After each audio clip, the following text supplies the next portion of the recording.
Hey, Doc, it's Bryan Beller from the Aristocrats. Hey, how's it going? Hey, it's going good. Good to talk to you again. It's been a couple years since you guys hit up Minnesota at the Amsterdam bar where you guys are going to be playing on Tuesday. It's good to be talking to you again. Yeah, it's going to be good to be back there.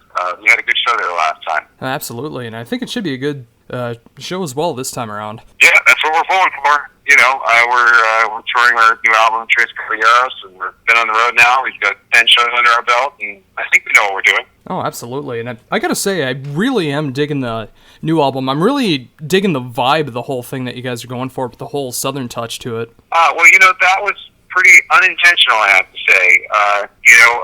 We all wrote our songs for the record, and it just so happened that, Guthrie wanted to do a kind of up-tempo, countryish kind of song, because he hadn't really gone into that pastiche in quite a while, and I wanted to write something that kind of had a spaghetti western feel to it. So those things together, plus some very difficult-to-explain chain of events, led to the whole Tres Caballeros thing, and us standing in the desert with the cactuses in 8-bit form. It all just kind of came together very naturally. Oh, very cool. I mean, it does have that kind of feel throughout the album. I mean, it does feel like a very natural, flowing album.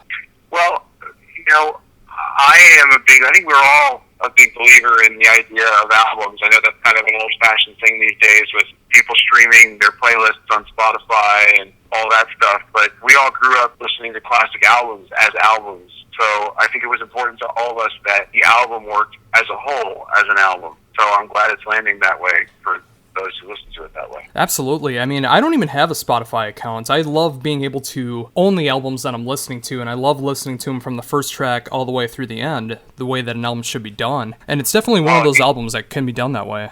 Just by saying that you don't even own a Spotify account, you've already made a friend with our guitarist.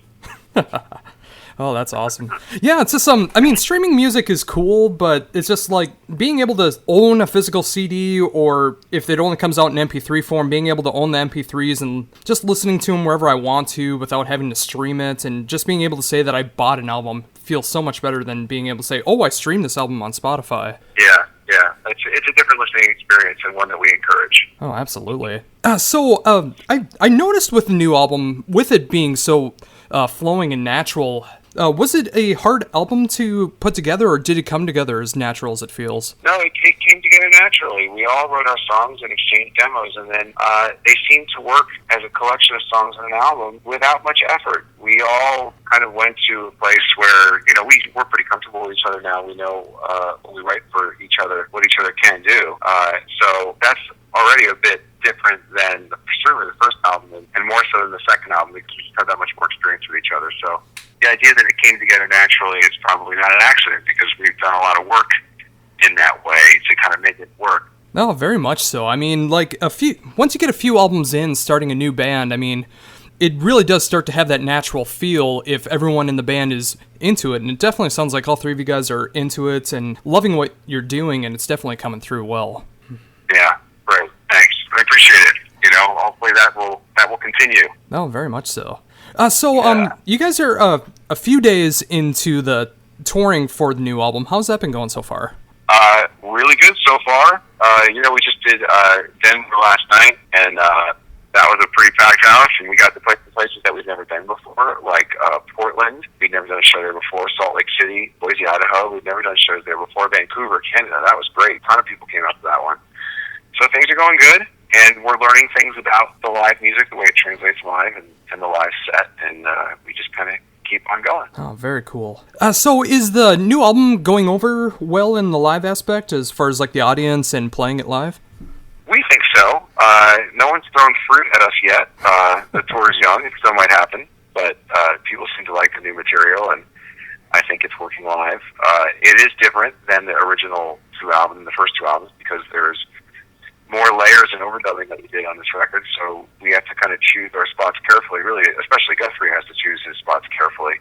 And, we're working through that, but again, we played those songs live before we recorded them, so we knew they would work in a trio format.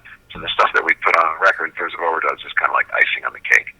And, it all seems to be working fine. Oh, it's very glad to hear. I'm really looking forward to it on Tuesday. Are you guys playing playing the songs just as they are on the record, or are you guys expanding on any parts, or how's that going about? Well, the songs always evolve to a certain degree. I would say that the songs on the new record are slightly more through composed believe in songs. We're not just like writing stuff so that we can play a melody or a head like a jazz band and then solo for 5 minutes. You know, that's like really not totally what we're about. We love improvising and we all give and take in that way, but we're into writing songs. So, you know, in terms of the new record and playing that stuff live, though they will evolve naturally because we play them live, but the parts that are the song, the melody, the key groove, that'll always be there. Oh, very cool. So, also with the Aristocrats album, you and Marco were also a part of the new Joe Satriani album. How did that process go about?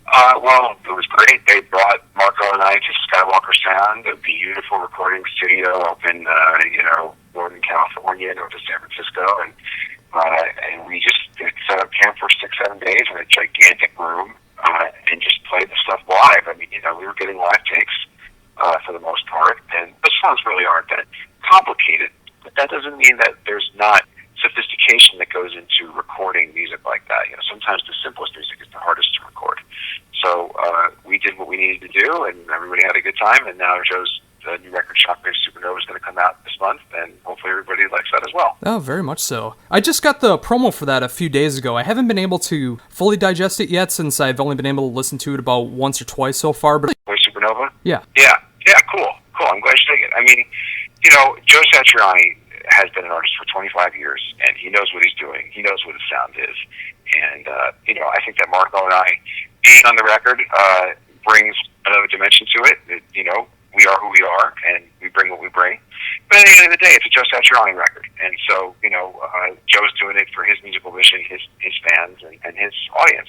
And we just try to honor the songs and honor what Joe wants, and then hopefully the rest will take care of itself. Oh, very much so. And again, like, I haven't been able to listen to it that much, but just like being able to listen to the bass and drums that I've heard so far, it definitely sounds like you guys are definitely delivering what Joe wants for the album. Yeah, well, I guess proof is in the fact that the tracks are on the record, you know? It's like you never know. Sometimes you go into the studio and you record, and they're like, okay, that's great, guys, thanks. And then, the record comes out, and then the tracks that you recorded aren't on it. So that tells you everything you need to know when that happened, but it wasn't like that this time, so we're grateful. Oh, glad to hear that. So, are you guys going to be hitting the road with Joe Satriani when he goes back on tour, or are you guys mainly focusing on the Aristocrats? No. Well, it's both. I mean, we're all, this whole, with Marco and Guthrie sometimes playing with Steve Wilson, and Marco and I playing with Joe Satriani, and us all being in the Aristocrats, we're trying to do it all. And when Joe's record comes out, we will tour Joe's record, although it's Europe first, so it'll be a little while before we go to North America. But, there's going to be touring. Joe, I don't know if you've noticed, but Joe constantly tours. Oh, yeah, absolutely. I always see him touring. I mean, I wish it would hit Minnesota more, but I'd love to see that he is, touring globally so much and getting so much exposure, and, of course, you guys being a part of the band as well. I mean, it's great to be able to play all that stuff live. Yeah, well, Joe's a great guy. He's a great musician, a great songwriter, and a great boss, so it all works out fine. Definitely a great way to be. So, after the current Aristocrats tour and with Joe Satriani and the European tour, is there any plans after that so far? Well, when you say after that, now we're talking about 2017. So, wow. Even though I'm a planner, I don't plan quite that far in advance. So we'll just see what happens after this episode. Oh, wow. I didn't realize 2016 was already planned out all the way through. Well, yeah, it is pretty much. Yeah, a lot of 2016 is planned out one way or the other, and we'll get there when we get there. Oh, very cool. Getting back into the Aristocrats, was there any songs that were left over from the current writing session that might end up in the future, or was everything? Nope. Okay. No, we used everything we used. There was nothing left over, and what you got is what you got. So we each wrote 3 songs, and that's the record. There's nothing left in the can, so to speak. Oh, very cool. So, is there any more plans for anything else outside of Joe Satriani and the Aristocrats for you? Or is that pretty much taking up your full schedule? Well, we all have our own plans outside, and, I think, I'm comfortable speaking for Marco, and he's always doing solo albums, so he'll have a new solo album pretty much every 8 months, like clockwork. So you can always follow that. And he does other collaborations as well. I think maybe there might. Is there another LMR record coming out? Oh, yeah. Nice. So the 11 Minimum Marudas project is still cooking, and he'll have something going on there. Guthrie does have other projects, but they're secret projects. I know that Guthrie and I both have this grand dream that one day that we will go back and record our next solo album, since my last one, came out in 2008, and Guthrie's Serrata Cakes came out in 2006. So all that stuff is possibilities on the horizon. But right now, as you can see, we've got our hands full. Oh, very cool. Yeah, I'd love to be able to see another solo album from you, because I love what you're capable of when you do your solo albums, and whenever you get time for that, that'd be really cool to be able to hear that again. Yeah, I would like I have my whole new solo album actually in my head. Like, I just need to demo it. I have a lot of it just sitting up there. But, you know, Marco is special in the way that he can just kind of do these things like on the road, and I think Guthrie and I require a little bit more mental and metaphysical space in order to crank that stuff out. So, you know, all things in due time. Oh, absolutely. So, is there any music that you guys are listening to on the road? Oh, you know, that's a funny topic. You know, we all have our iPods and we all have our the things that we listen to, but you know, it's not anything really specific right now. We just share iPods, and whatever comes up is whatever comes up. So I know that's a vague and unsatisfying answer, but to try and be more specific would just be kind of futile. Oh, there's nothing wrong with that too. I mean, variety is the spice of life. I mean, whatever pops up on your iPod when you're listening to music, there's nothing wrong with that at all. Yeah. So yeah, we've got many miles to go and many more. You know, so I got distracted. We just made a pretty rowdy U-turn there. So anyway, but yeah, we've got a long way to go. So we'll have some time to listen to music, and then we'll also have some time to play it, which is also good in the band sometimes. Oh, very much so.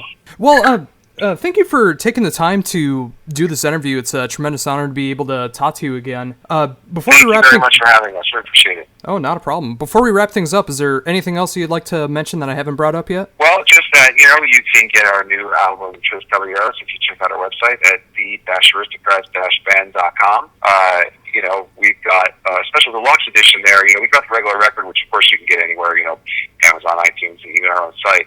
But the deluxe edition has a bonus DVD, which has kind of behind-the-scenes interviews of us making the record, and footage of us in the studio playing the songs live at the residency, like the very first time we played the songs live. And then there's outtakes and demos. There's all sorts of cool stuff in there if you really want to get inside and behind the scenes to see what went into the making of the record. Oh, very cool. Do you have the special edition available at the merch table? Absolutely. Oh, sweet. I'm going to have to pick that up on Tuesday. Yeah. Oh, please do. Yes, please do. Yeah, we you know what? We like gas money. Oh, very true. Yeah. So thanks again very much for having us, Josh, and look forward to seeing you at the Amsterdam Bar and Hall. Same here. It'll be my second time seeing you guys, and I know it's going to be just as awesome as the first time. Thanks again for taking the time to do this interview. Great. Thanks. Thank you. Bye. Bye.